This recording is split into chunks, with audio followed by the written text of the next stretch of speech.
Twins drop game one in Cleveland after their trade deadline massacre. That's what I'm calling it. Final score 3-2 in extras, by the way, tonight. Full deep dive coming up next on the Minnesota Twins postcast. This is the Twins postcast. Your instant game reaction for the Minnesota Twins. Part of the Locked On Podcast Network. Your team every day. What's going on back in the lab? Back at it. Another Minnesota Twins postcast right here. Locked On Sports Minnesota Network, your team every day. Sweet Lou Hennessy, give him a follow on X at Sweet Lou MN, Twins expert over at Zone Coverage MN. Lots to get into, Lou. Obviously, biggest turning point from tonight, but you know, the meat and potatoes of this show tonight, segment 2. What to make of this fire sale, the front office deployed at the deadline, just 24 hours ago. But first, quick reminder, tonight's episode brought to us by Game Time. Game Time, download the Game Time app, create an account, use code LOCKEDONMLB for $20 off your first purchase. Let's just jump right into the game at hand, what was right in front of us tonight, first and foremost. Then we'll get to the juicy stuff here in a second, but let's kick things off with the biggest turning point from tonight. Time to reveal where the game was won or lost. It's the turning point. You know, you can kind of hybrid this one. To give me your top 2 observations. 2-2 game going into the extra innings. Things got away from the Twins there. They lose 3-2, obviously, as mentioned. Joe Ryan, solid outing, 6 innings, 4 hits.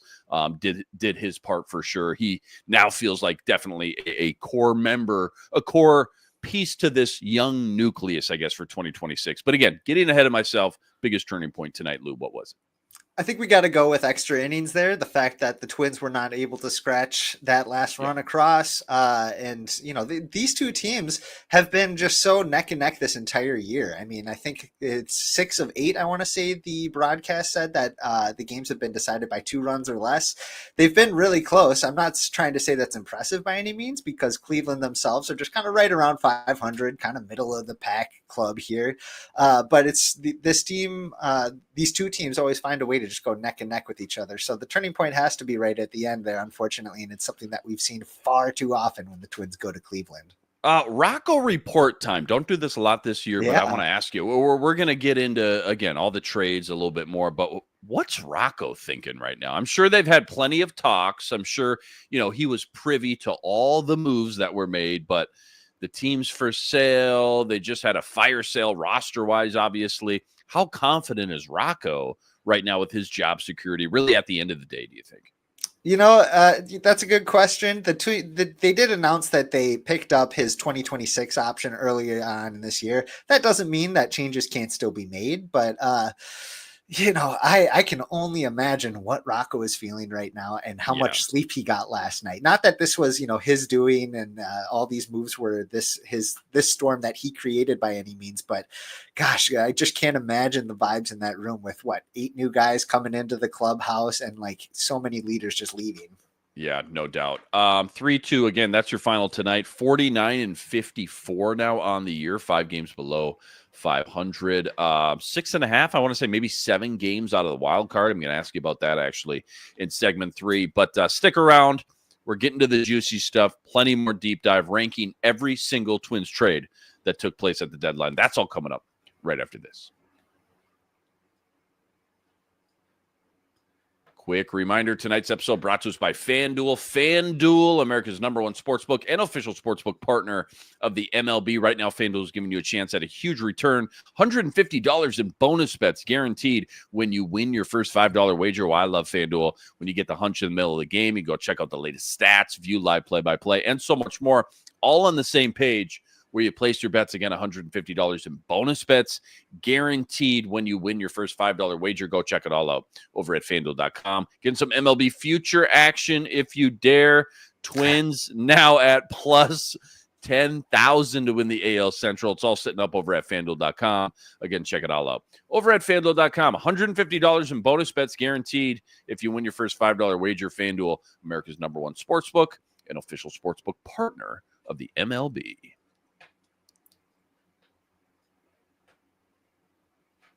I just want to sneak this in. Do you have a nerdy stat of the day? I don't want to skip over that or gloss over it. I know you do a ton of research and deep dive every single night. Do you have a nerdy stat, crazy stat, fun analytic, Twins related tonight? Look, it ain't fun. It ain't fun. But the broadcast was bringing it up too, that this was the 11th walk-off that Cleveland has hit against the Twins in the last 5 seasons. I can't believe the that. Twins have 4 in that time. The Twins, I'm just trying to think of the plethora of memories that they have provided to a generation of Cleveland Guardians fans over the last 5 years. 11 walk-off wins. That's so many happy memories for those Cleveland fans, and some pretty sour ones for Twins fans, unfortunately.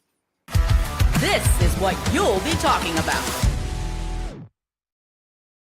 All right, here's what we'll be talking about, dissecting every one of these trades. My head's still spinning. I know you've done a little bit more deep dive. I know some of these are absolutely garbage and worthless returns, which is why so many of the fans are upset right now, and it totally makes sense. But start at the top.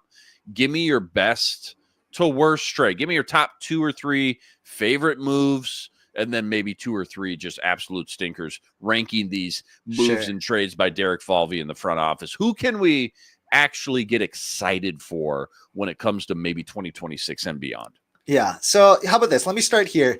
Going into this trade deadline, there was, a handful of guys that I expected to be moved and who ended up getting pretty much what I thought they were going to get back. Yeah. Guys like Harrison Bader, they got back a AA outfielder with pretty toolsy guy that they can probably count on to be a major leaguer in the next couple of years. That's what you're going to get for a 2 months of Harrison Bader. Yeah. That's fair. I don't really have any qualms with that. Same with what they got for Willie Castro. Same with what they got for, Danny Coulomb. The writing was on the wall for a handful of these for sure. Yes. Yep. So we'll just pull those off because they were to be expected. The deal they got for Joan Duran was pennies on the dollar. You're probably thinking, almost 100 pennies on the dollar. So probably good value, but we kind of went into this trade deadline thinking, okay, they don't have to trade Duran. Let them be wowed by a package. And I'm not sure this quite got there. Mick Abel, the pitcher that they got, is going to be maybe auditioning in the next couple of months at the big league level. He's already made his big league debut with Philadelphia. So, he could be a kind of rotation piece going forward here. The 18-year-old catcher that they got, Tait, he's exciting, but he's at least 3-4 years away, and a lot can happen in that time. We've seen 18-year-old phenom catchers really take a nosedive, especially if their defense slips. So it's an intriguing package. I think it's acceptable, if not super exciting. Now we get to the ones. Oh yeah, sorry, go ahead. Yeah. I was just going to say, I just pulled up just for reference because again, I'm looking at Mick Abel. I'm looking at Eduardo, the catcher, 18-year-old catcher. I'm just on ESPN right now, and they ranked all the prospects that moved. I will say Eduardo is number 2 on this top 100 list. So that is exciting. But again, I get baseball. The 18-year-old, so much can happen. Sure. Mick Abel is number 5. So those do seem like, if everything pans out, which who knows, total crapshoot. But if everything pans out, should be 2 core guys, maybe not superstars, but core guys on your roster. Granted, again, Eduardo going to take at least a couple years. And then there is one more guy in the top 10, Kendry Rojas as well, which I'm sure you're about to get to. Yeah. So like I said, and part of the effect of, I think, what I'm doing today while I'm digesting all these moves, on their own, they're tough pills to swallow, and all put together, they become a choking hazard. So that's kind of where I'm at with this. And that's actually a piece that I wrote for Zone Coverage that'll be coming out shortly here. But like I said, when you look at them individually, you can see some value in a lot of them. There's a few that I don't see value in, though. So maybe I should get down to those, because those are the ones that I have the most trouble with.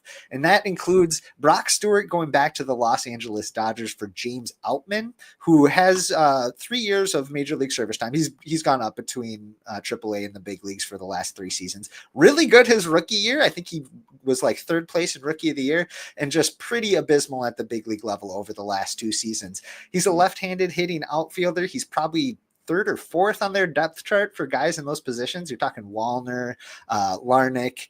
Kersey probably ahead of him at this point.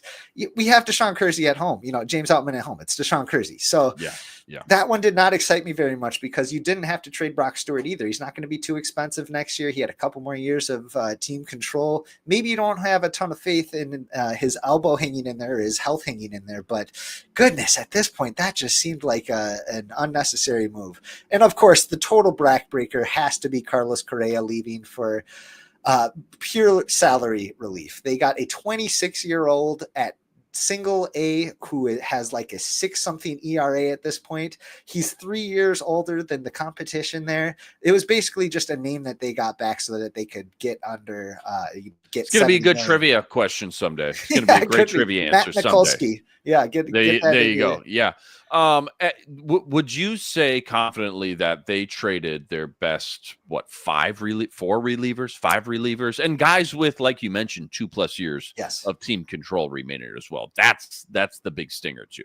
Absolutely. I can see an argument that they could make that, we're pretty confident we can make new relievers. At this point, we're not too concerned about the 2025 season. Let's liquidate them while we can, because teams tend to pay a premium at the trade deadline.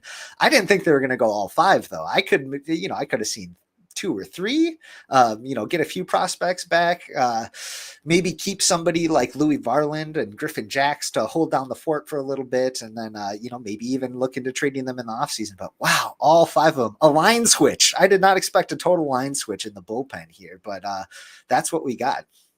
I'm looking at some transcript of Derek Falvey's comments post-trade deadline. Now, he talked about the return for Louis Varland and Griffin Jacks were deals that apparently they just couldn't say no to. And again, I know you just mentioned like, hey, if you can get something for Duran, if they wow you, go ahead. Sure, yeah. I guess. But he believes Taj Bradley, I think 24 years old, is one of the best young starting pitchers in the game. Quick thoughts on him, and I guess how much is that just rose-colored glasses, I guess, trying to feed the fans just a little bit of optimism for the future. Look, I'm a little underwhelmed by that return for Griffin Jacks. I'm not some massive Griffin Jacks believer by any means, but he's got incredible raw stuff. And if Taj Bradley is one of the best young starters in the game, I would trust no organization more than the Tampa Bay Rays to figure that out, and they have not figured that out with him. Yeah. So I'm kind of curious what Derek is seeing in terms of what sort of tweaks or what they can do to maybe get Taj to that next level. And maybe they can. They've done that with plenty of other pitchers. I'll give them the benefit of the doubt there, but it seems a little fishy to say one of the best young starters in the game when the Tampa Bay Rays, who are known for their pitching development, haven't been able to get him to the next level. Hey, who's kidding who? If he was one of the best young starting pitchers in the game, he wouldn't go for Griffin Jacks. That's not making sense on paper. We already get it. Who are you going to miss just as a fan? Who are you going to miss the most after, that complete gutting of the roster? Oh, Luke, I am gutted. I just saw that Joan Duran came in for his first save with Philadelphia already, and they sent I'm glad they sent the entrance package with him, his entrance music and the light show. It's so awesome, and I don't know if that was part of the negotiations, but a 4-pitch save for Joan Duran, and they look like they're absolutely loving him. I had so much fun watching Duran over the last few years, and I saw that maybe a trade package was going to come together for him, but man, he was just so fun to watch. And think about it, when the Twins ended the curse of their 20-game postseason streak, whose foot was stamping on that base to officially end it? It was Joan Duran, and then he came in to save it the next day too. I thought he was so fun to watch, so entertaining. I think he was pretty underrated, and he's already rated pretty high, but I think that he didn't get enough national love, but I think he's really going to in Philadelphia. So I'm going to miss seeing him, and I'm going to root for him down the line here. Don't go anywhere. Preview game 2 and 3 in Cleveland. That's all coming up right after this. Quick reminder, tonight's episode brought to us by Prize Picks. Prize Picks, America's #1 fantasy sports app, now with more than 10 million members today. For me and my money, by far the easiest, most exciting way to get in on all the action while you watch your favorite sports. You watch your favorite players. So simple, too. All you got to do, you pick more or less on 2 or more player stats. You watch the winnings roll in, strikeouts, RBIs, home runs, stolen bases, base hits, you name it, they got it. Take your pick on more or less. Add them to your Prize Picks entry today. Plus, they now offer Apple Pay, quick and easy deposits, into your account all season long. Download the Prize Picks app. Use code LOCKEDONMLB for $50 instantly with any $5 wager. Okay, so just stick with me here for a second. You're what, 7 games back from the wild card, which I know, I get it. Just entertain me here for a second. If they go take 2 out of 3 from Cleveland, which, okay, you already lost first, not looking great. And then they do the impossible and they take 2 out of 3 from Detroit. Like, what are we supposed to feel as like Twins fans? Like, is it just, all right, well, doesn't matter. It's not going to mean anything. Like, how do you, as professional athletes, go out there and still go try to win this wild card? Yeah, it's it kind of feels like they're in the race right now, riding a bike with 2 flat tires. Not to say that they can't finish the race, not to say that they can't win the race, but they're at a disadvantage right now. Yeah. And nobody would love it more than me if they could go out with a chip on their shoulder and kind of show management who's boss and come rally together. I'm not sure I feel that. And if the guys in the clubhouse are trying to feel that right now, I wish they would have felt it a month ago. So they're still going to go out there. They're going to try to win. Guys are going to try to earn some jobs going forward, and that's going to come with some good play. Hopefully, anything can happen, but at this point it's audition time, and it's try to see who's a building block piece and who's interchangeable. Well, let's end on that. Who is the auditions? Who's got the most pressure on these auditions right now? Are we going to see guys like Ed Julian back? Yep. Austin Martin was back, obviously. Miranda, maybe.